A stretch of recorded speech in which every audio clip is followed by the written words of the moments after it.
Romanos capítulo 4, estaremos lendo todo o capítulo e estaremos meditando na porção da palavra do nosso Deus. Eu gostaria de pedir que você, primeiramente, permaneça com a sua Bíblia aberta.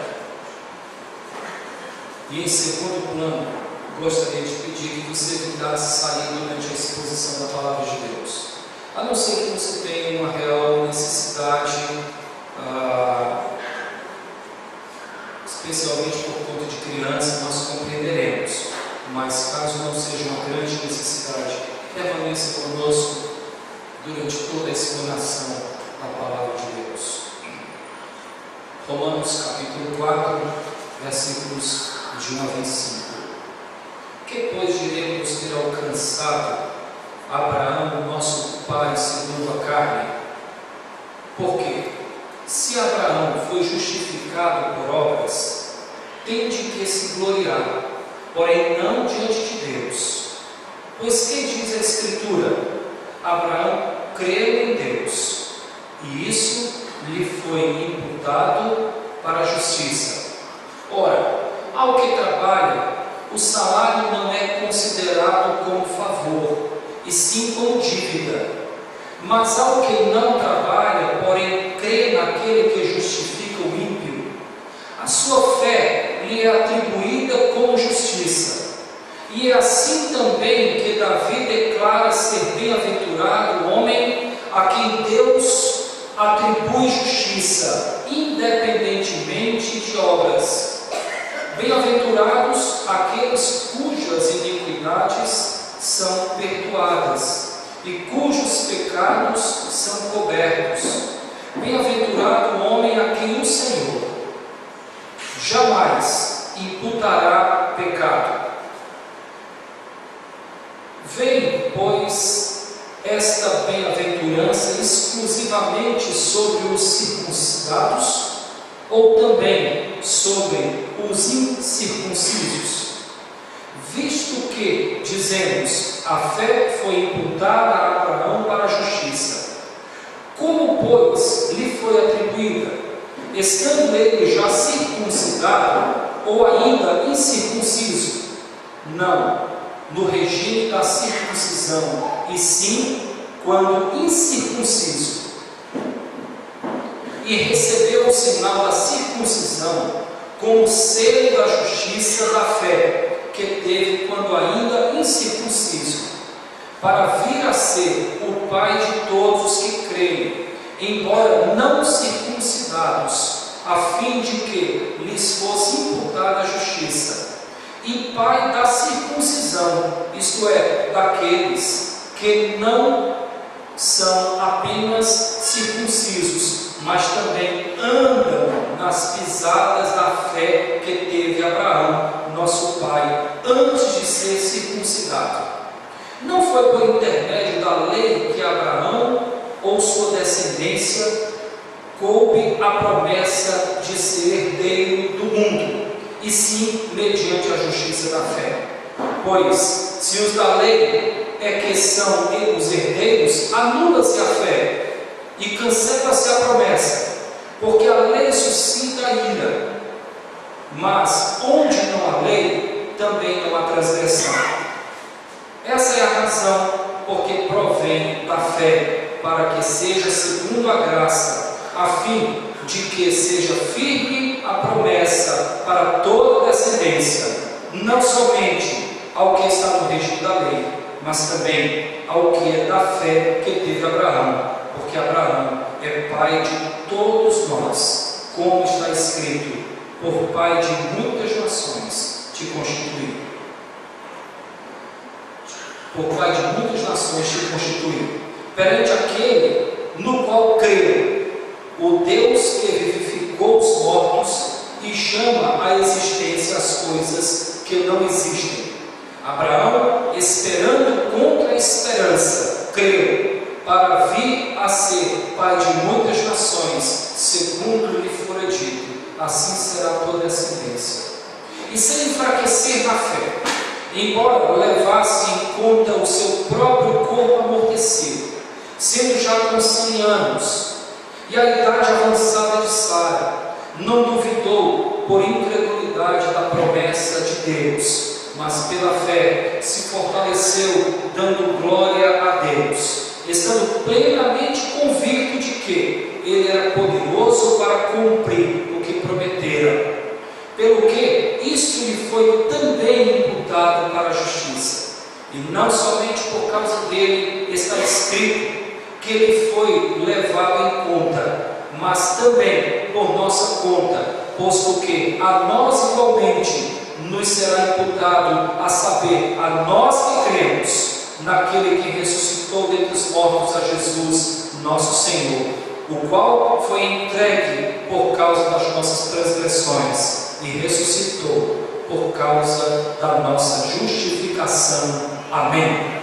Amém. Amados irmãos em Jesus Cristo, nós estamos dando continuidade à exposição da carta que Paulo escreveu aos Romanos.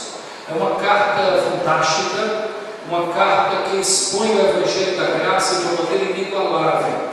A verdade é que o apóstolo Paulo estava em Éfeso e ele estava em busca de anunciar o Evangelho em locais onde ele ainda não tinha ido. E especialmente tinha o desejo de visitar a Espanha.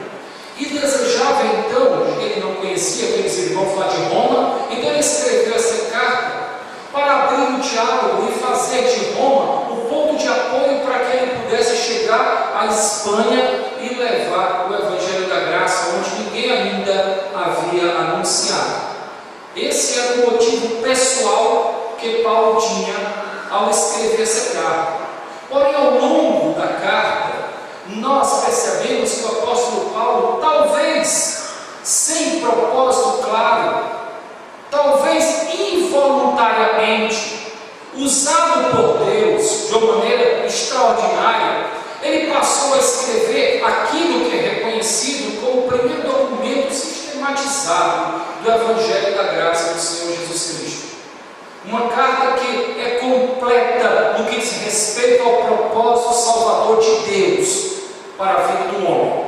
Uma carta rica do conhecimento do Evangelho da Graça. E nós já caminhamos no capítulo 1, caminhamos no capítulo 2, caminhamos no capítulo 3, e agora nós encontramos no capítulo 4 coisas que são tão preciosas. E eu gostaria de lhe chamar a atenção para que nós possamos crescer juntos no conhecimento também daquilo que Paulo escreveu especificamente no capítulo 4. Nesse novo capítulo, meus irmãos, o apóstolo Paulo reafirma a salvação pela fé, a justificação pela fé e não por obras da lei. Além disso, ele pressupõe familiaridade entre a justificação pela fé e a história bíblica do patriarca Abraão, mostrando que inclusive o próprio Abraão foi salvo, tocado por Deus, mediante a fé e não mediante as obras. Há um destaque claro quando nós pensamos em Abraão, há um destaque claro, implícito no nosso entendimento de 4 grandes momentos que Abraão vivenciou ao longo da sua vida, ao longo da sua relação com Deus. E esses 4 momentos foram também colocados pelo apóstolo Paulo. O primeiro, Deus o chamando da sua casa em Ur, prometendo-lhe uma outra terra. Um Deus até então desconhecido para Abraão, chamou, prometendo uma outra terra. Ele então foi pela fé, teve fé num Deus até então desconhecido. Ele então saiu, chamou sua esposa e eles começaram uma peregrinação. O segundo momento, Deus especificou a promessa, identificando inclusive a terra, Canaã, para Abraão, e afirmando que ele teria uma grande descendência, e ele creu. E a palavra de Deus diz que a sua justificação veio justamente por conta dessa fé, de que Deus prometera que ele teria uma grande descendência. Então, foi o segundo momento. O terceiro momento, na velhice, Abraão e Sara tiveram um filho. E Deus mudou o nome, outrora era Abrão e Sarai, Deus então mudou para Abraão e para Sara. Já na velhice, ele pôde então, pela fé, se fortalecer, conforme lemos, se fortalecer a ponto de ser pai de Isaac. E o quarto momento, Deus provou Abraão e viu que ele estava disposto a obedecer. E Deus, naquele momento, quando ele pediu a Isaac, seu único filho, para que ele entregasse a Deus, e percebeu nele fé, a ponto de estar disposto a entregar o seu único filho, e naquele momento, Deus viu que ele era um homem obediente e reafirmou a sua aliança de fidelidade.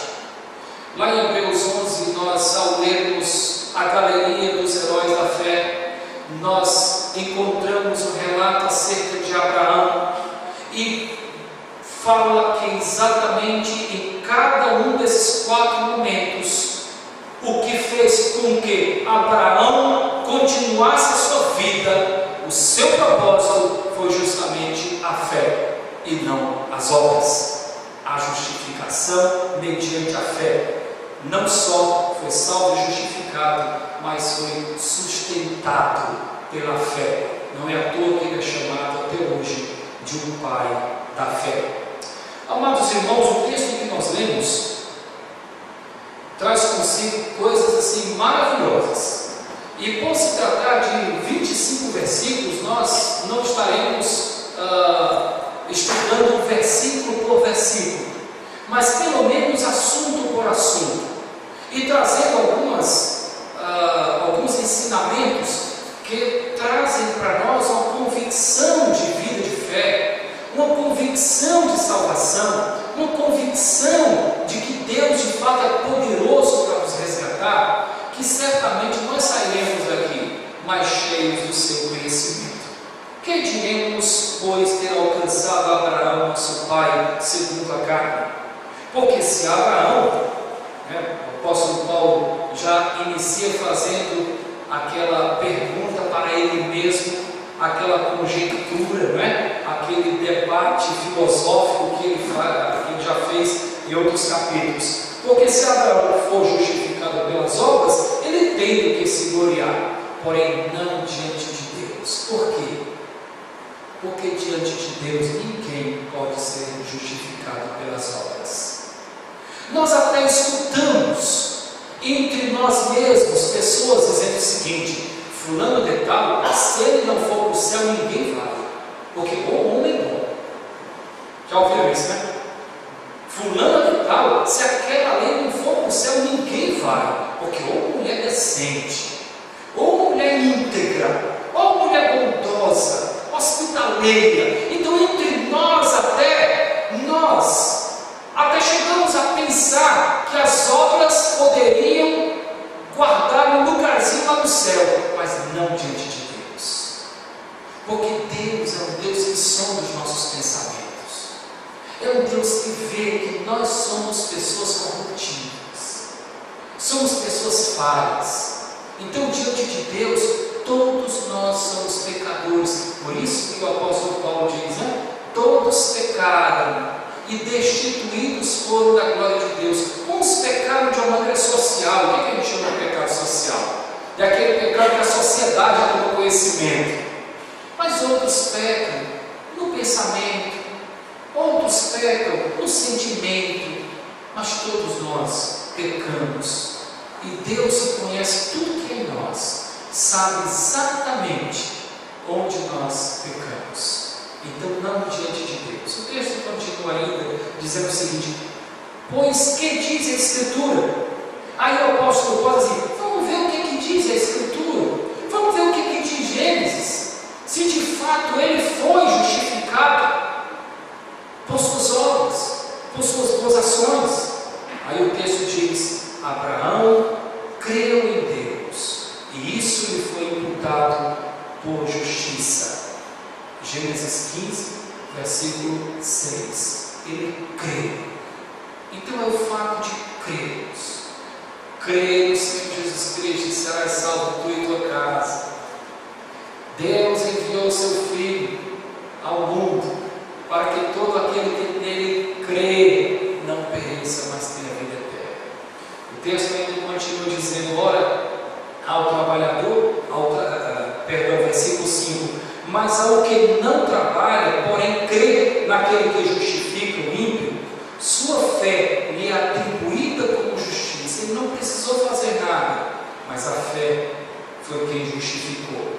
É assim também que Davi declara ser bem-aventurado, feliz o homem a quem Deus atribui justiça, independentemente das obras. E aí ele menciona o Salmo 32: bem-aventurado aqueles cujas iniquidades são perdoadas e cujos pecados são cobertos. Bem-aventurado o homem a quem o Senhor jamais imputará pecado. O que Paulo está falando? Chamando agora Davi. Eu até coloquei hoje no nosso grupo, né? Que hoje nós teríamos a visita do nosso culto de Abraão, de Davi e de Paulo. Tá certo? E é verdade, Davi está nos visitando com a sua palavra, dizendo exatamente que a verdadeira felicidade, a verdadeira bem-aventurança vem com o perdão dos nossos pecados, quando somos justificados dos nossos erros. Por isso que a Bíblia diz que o sangue de Jesus nos purifica de todo o pecado. Eu posso me perdoar parcialmente, porque eu não sei o que passa na sua mente, no seu coração, mas o sangue de Jesus nos purifica de todo o pecado. Tem poder para nos deixar alvo mais que a neve, tem poder para de fato nos purificar. Mas ainda eu encontro na colocação de Davi algo que vai além até da justificação, porque bem-aventurado significa, em uma linguagem mais coloquial, em uma linguagem nossa, significa, é uma expressão que, trazendo para uma linguagem mais simples e formal, quer dizer como é feliz. Como é feliz aquele que é perdoado. Davi sabia do que falava, ele sabia da importância de ser perdoado. Davi era pecador como você e eu, e ele sabia da necessidade do homem receber um perdão legítimo, um perdão verdadeiro. Como isso alivia a vida, como isso dá a paz que o homem não conhece, que o mundo não conhece. Só é feliz, então, dizer a vida, só é feliz completamente aquele que tem o pecado perdoado. E nesse segundo versículo, né, que na verdade é o versículo 8, ele diz assim: bem-aventurado o homem a quem o Senhor jamais imputará pecado. Por quê? Porque o nosso Deus, se existe uma coisa que Deus não pode fazer, é ir de encontro à sua palavra. Quando Ele nos perdoa mesmo. É diferente de alguns de nós, né? Assim, olha, me desculpe aí, não, está desculpado, aí lá na frente, aí a pessoa olha, já é a segunda vez que você faz comigo isso, mas vai primeiro você me perdoou, mas me esqueci.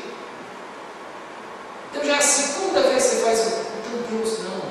A palavra de Deus diz que Deus em Cristo Jesus pega os nossos pecados e lança no fundo do mar, para que nunca mais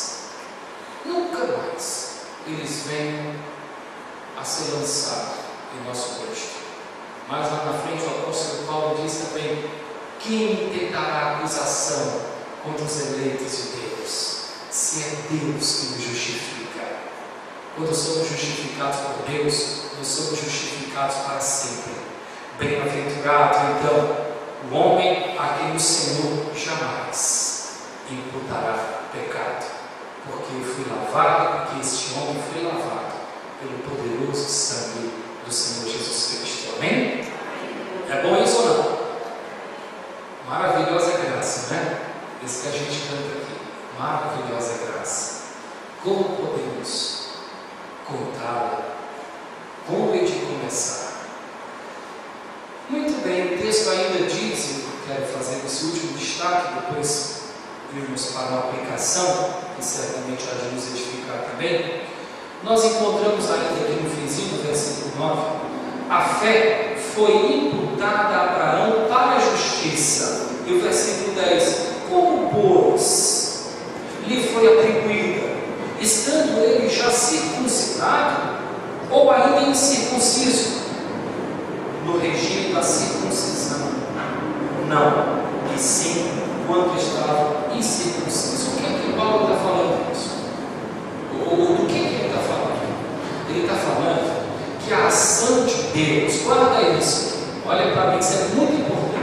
A ação de Deus precede qualquer cerimônia humana, qualquer ritual humano, qualquer liturgia humana. O nosso Deus age de uma maneira única. Ele nos salva independente da circuncisão, das promessas, dos credos antigos, dos maus feitos passados. É uma ação de Deus.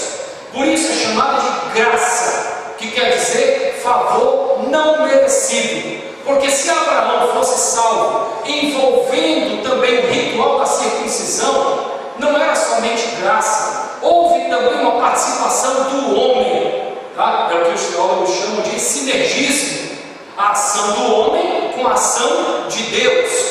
A nossa salvação é monergista, ou seja, foi uma ação de Deus. Abraão não tinha sido circuncidado, ele não tinha feito absolutamente nada. Deus quis salvá-lo pelo seu desejo, pelo seu poder, por sua soberania. Quando somos salvos, não é porque somos bonzinhos. Quando somos salvos, não é porque fazemos isso ou aquilo. Somos salvos pela ação única do nosso Deus nas nossas vidas.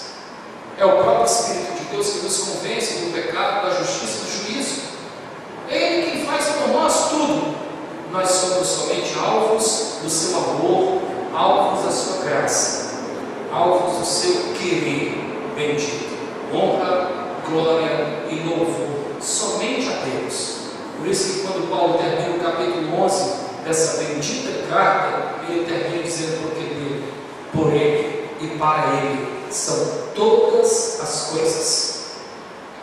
Muito bem, meus amados irmãos, agora nós vamos, já que conseguimos fazer uma certa ponte, tá certo? Uma conexão entre os ensinamentos paulinos e os relatos lá do Antigo Testamento, nós vamos agora, já que temos a presença de Abraão através do seu testemunho entre nós, eu gostaria de destacar algumas coisas. Primeiro, assim como nós, Abraão não foi justificado pelas obras. Do versículo 1 ao versículo 8, nós encontramos os argumentos do apóstolo Paulo, mostrando a impossibilidade da salvação pelas obras. Ele creu, e isso sim lhe foi creditado como justiça. Paulo enfatiza o fato da fé como meio para o alcance da justiça de Deus, para o meio da salvação. Paulo rejeita a possibilidade da justificação pelas obras. Rejeita completamente. Primeiramente porque se a justificação fosse mediante obras, o homem teria do que se gloriar. O homem também teria do que se vangloriar.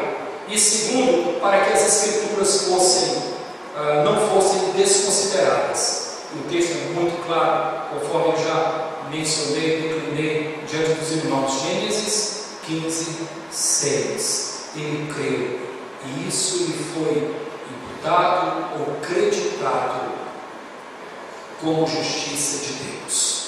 Então, por isso que o apóstolo Paulo diz: pois o que diz as Escrituras?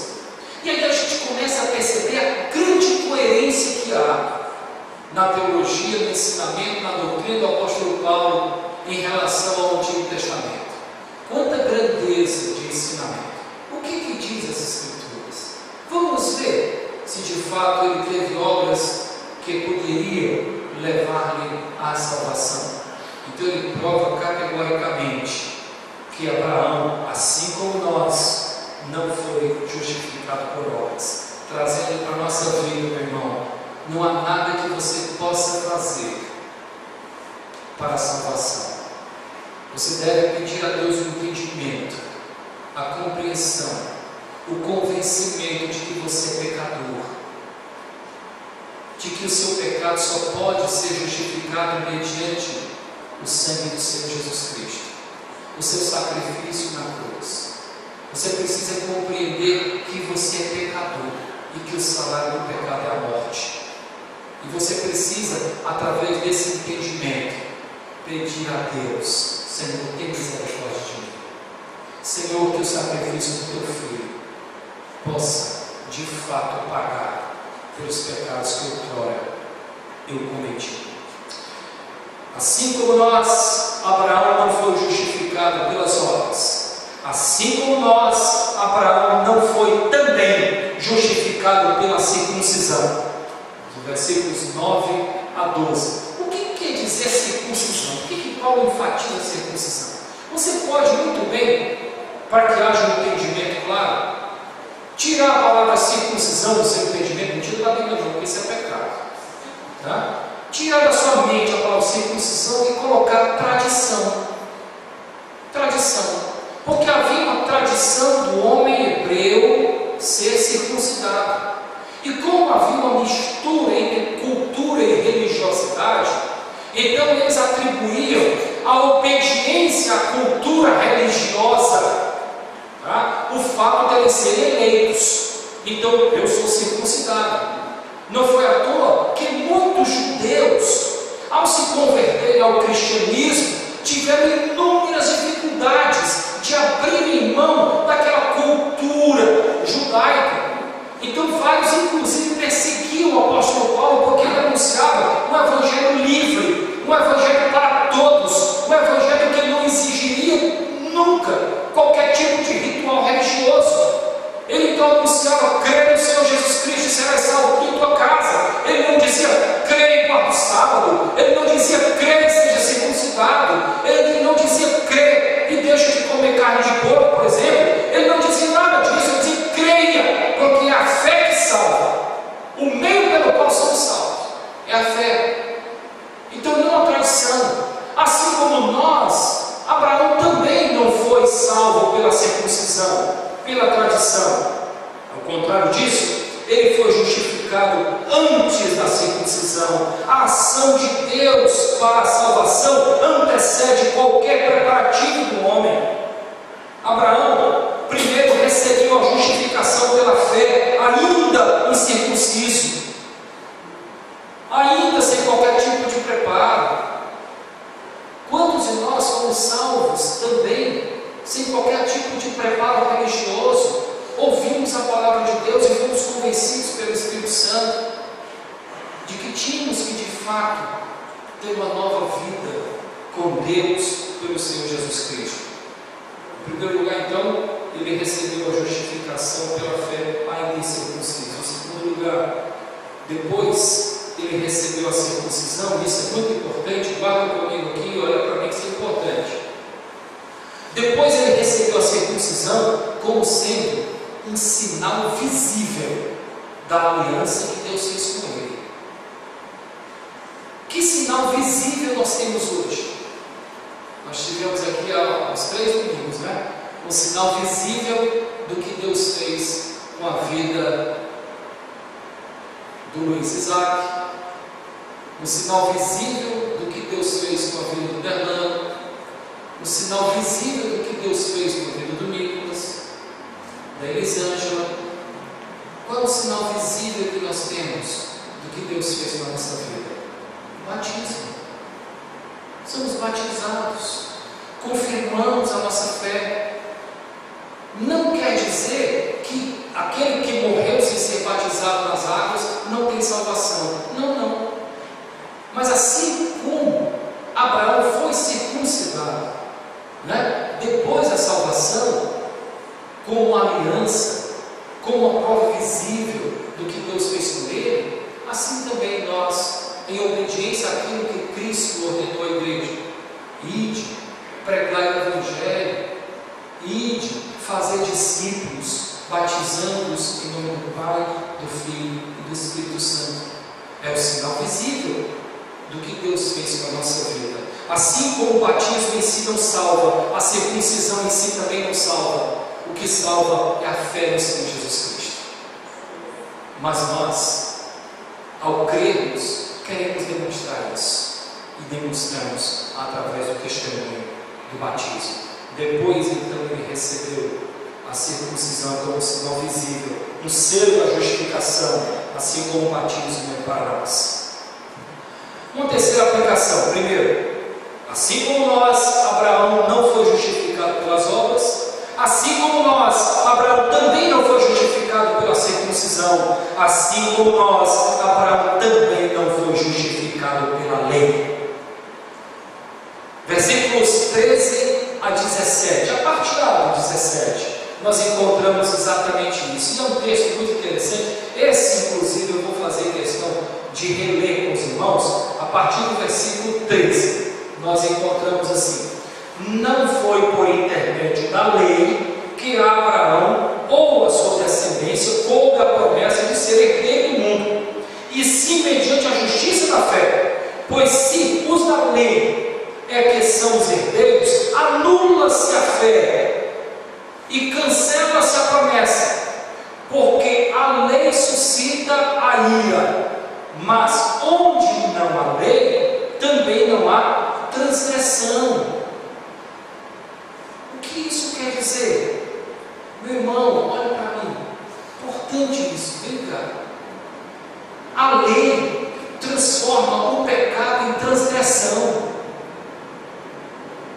Pastor, deixa eu dizer uma coisa: se não houvesse lei, não houvesse a lei, ultrapassar, você nem se puxa, apesar de saber que eu tenho pessoas inteligentíssimas. Se não houvesse lei, passar pelo sinal vermelho era transgressão? Não. O que faz passar pelo sinal vermelho ser transgressão? A lei. Inclusive, eu estou aqui diante de vários advogados, inclusive estou falando aqui, depois eu posso ser corrigido sem problema. Mas o que faz? A lei. No lado espiritual é exatamente isso. A lei, portanto, mostra que somos pecadores. A lei revela a nossa transgressão, e a transgressão provoca a ira de Deus. É o que o texto diz, se não vejamos mais para frente. Porque a lei suscita a ira, mas onde não há lei, também não há transgressão. Também não há transgressão. Abraão não podia ser salvo pela lei, porque a lei fazia com que os seus erros fossem colocados no telão. Assim como nós conhecemos Deus, sabemos o que agrada a Deus, sabemos o que desagrada a Deus. Existe, portanto, um desejo de Deus para a nossa vida, e quando nos chocamos com esse desejo, nós estamos provocando a ira de Deus. Quando não amamos, na verdade, quando não amamos somente a Ele, quando não o priorizamos, quando não somos de fato seus servos, então nós provocamos a ira de Deus. Isso é pecado. O texto continua dizendo ainda, versículo 16: essa é a razão porque provém da fé, para que seja segundo a graça, favor não merecido. Não merecíamos, mas veio de Deus, a fim de que seja firme a promessa para toda a descendência, não somente ao que está no regime da lei, mas também ao que é da fé que teve Abraão, porque Abraão é pai de todos nós, como está escrito: por pai de muitas nações te constituí. A lei transforma o pecado em transgressão. Se não conhecêssemos, não seria transgressão, mas ela existe. Assim como nós, Abraão foi justificado pela fé. Assim como nós somos mais bem-aventurados até do que os que nos antecederam, pois nós tivemos o privilégio de comprovar duas coisas importantes. E é o que o texto diz aqui a partir do versículo 17, a partir dele, Duas coisas importantes que nós tivemos o privilégio de constatar. Primeiro delas, o poder de Deus. Poder para ressuscitar. E é o que diz aqui a partir do versículo 17, perante aquele no qual creio, o Deus que vivifica os mortos, poder para vivificar mortos, poder para ressuscitar, e chama à existência as coisas que não existem. Então nós constatamos um Deus cujo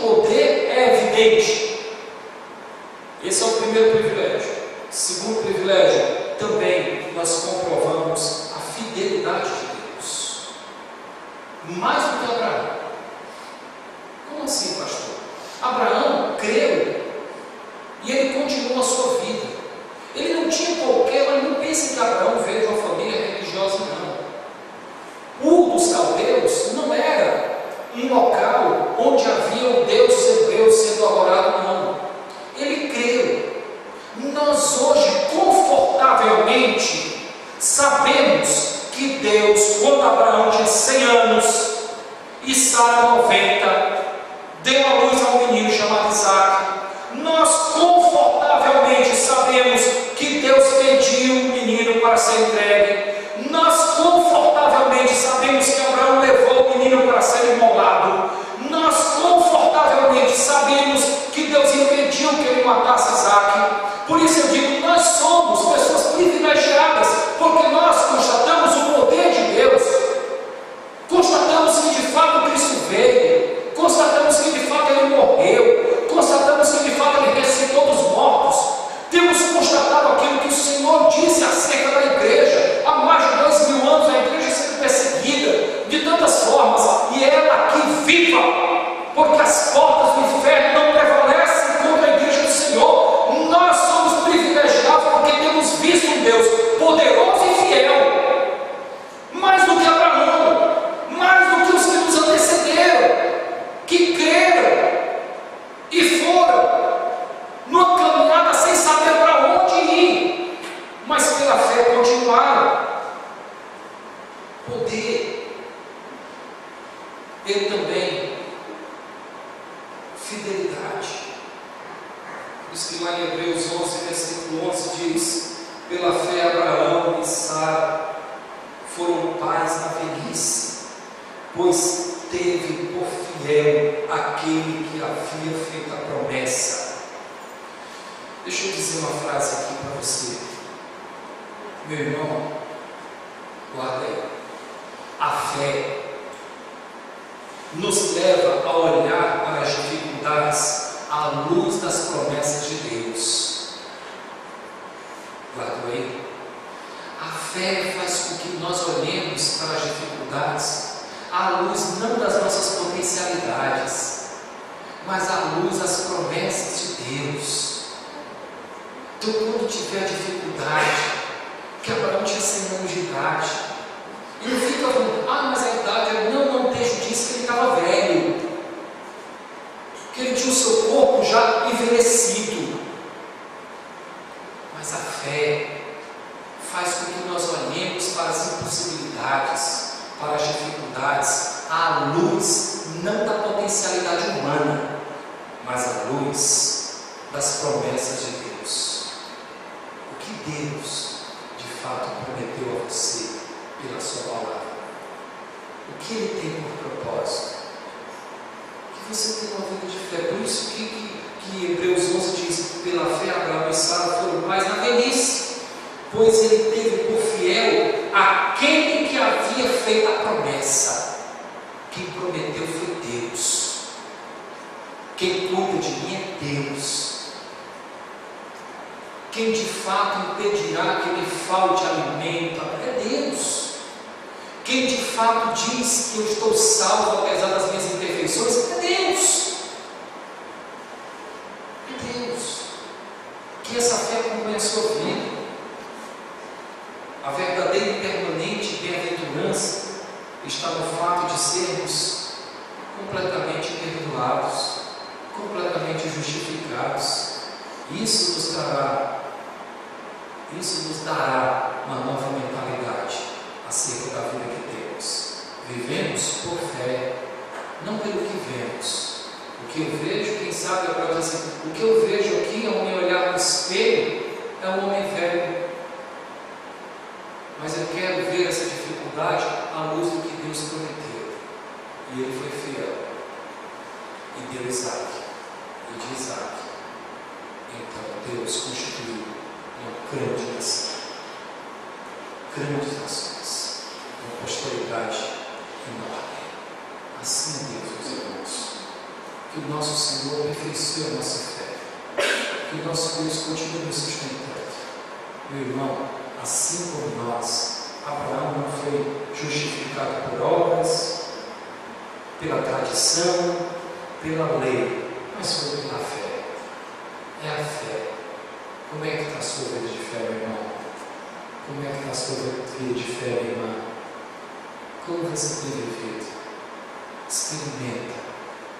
Está nas mãos de Deus. E você vai ver que aquilo que Ele prometeu não pode falhar. Porque Deus não é homem, nem filho de homem. Não é mentiroso. O que Ele diz é verdade.